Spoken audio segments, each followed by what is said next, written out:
The MLS coaching carousel has hotted up. There's been some firings, some hirings, and still some open seats. Where do you want to start with MLS coaching here, Jason? Well, I mean, let's take the big picture first. Vinny Sartini loses his job in Vancouver despite taking his team to the MLS Cup playoffs.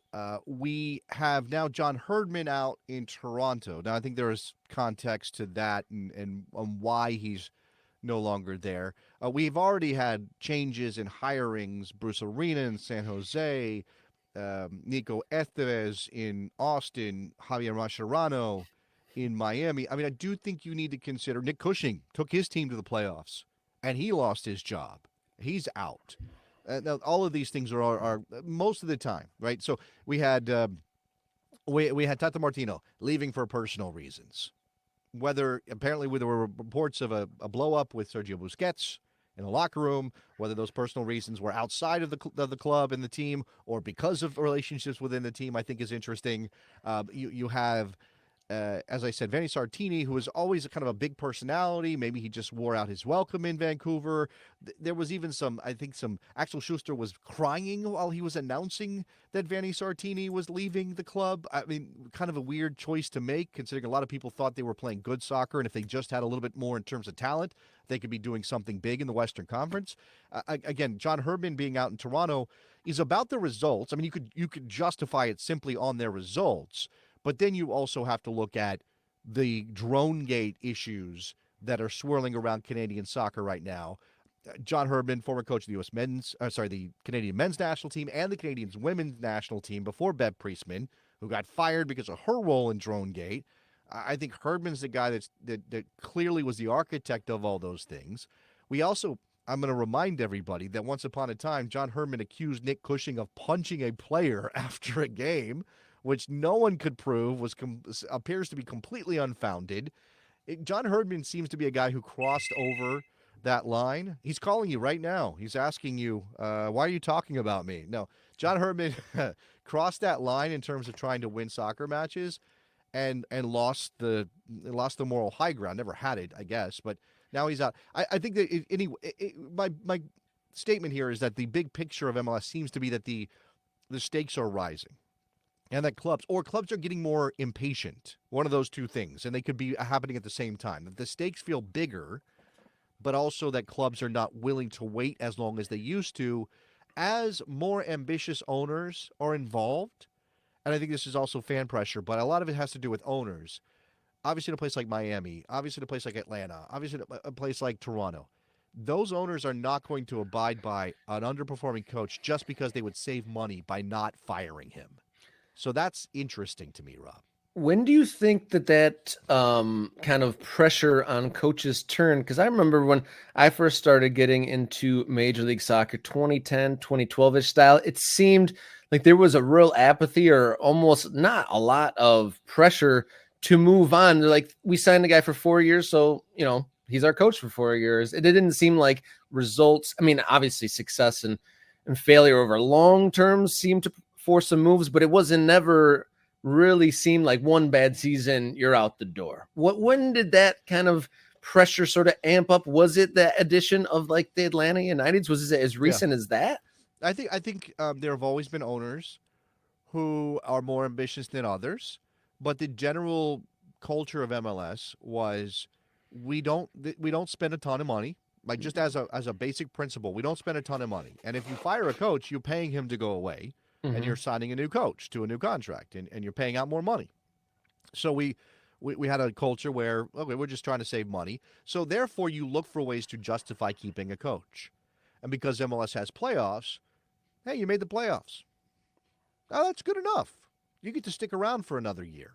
We'll keep you around because you made the playoffs. Yeah, you went out in the first round, and you weren't even close to winning a title, but, you did okay. And that safety net provided a lot of job security for MLS coaches. I think that obviously the safety net is still there. I mean, the playoffs are still there. But as we've seen with NYCFC and with Vancouver, and I think we've had a couple of teams fire managers despite making the playoffs, it's not just good enough to make the playoffs anymore. And I think that's good. And I do think that Jorge Mas and Arthur Blank and a couple of other owners have given them, given the rest of the league food for thought when it comes to, are you willing to sit there and deal with a mediocre manager who is just going to tell you, well, just give me more time. Give me more time.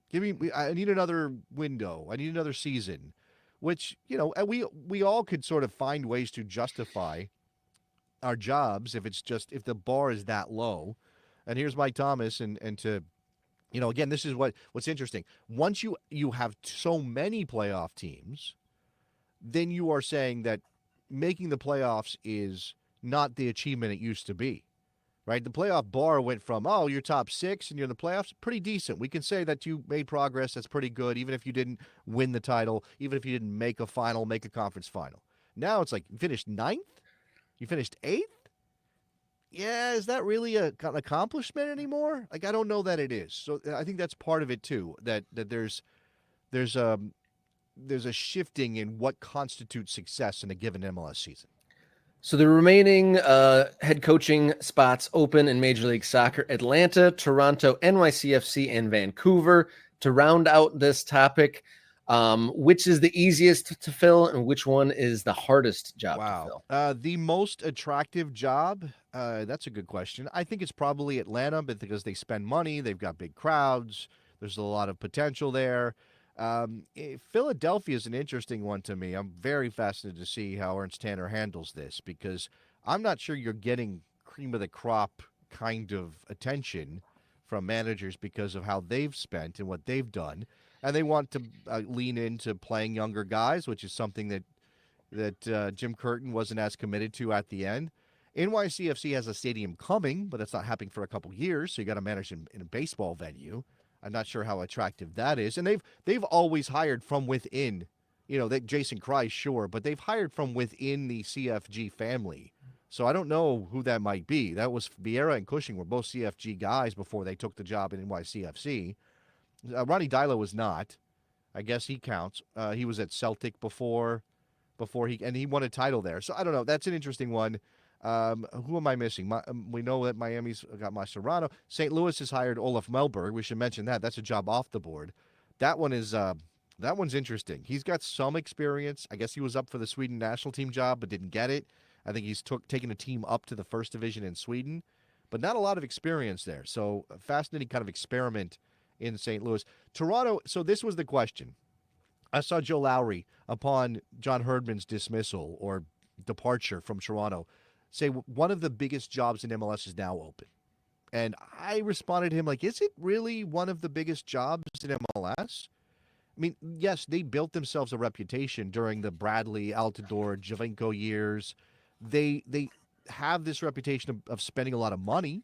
They spent money on Bernadeschi and Insigne. How has that worked out? I think just because you spend money doesn't make the job that attractive or make the job that big if there are clearly endemic issues within the organization that I would think would turn off a lot of top-level managers, Rob. We shall see what happens. Give us your thoughts. Who would you, if you were a football manager, which job is the most attractive to you? Throw that in the comments.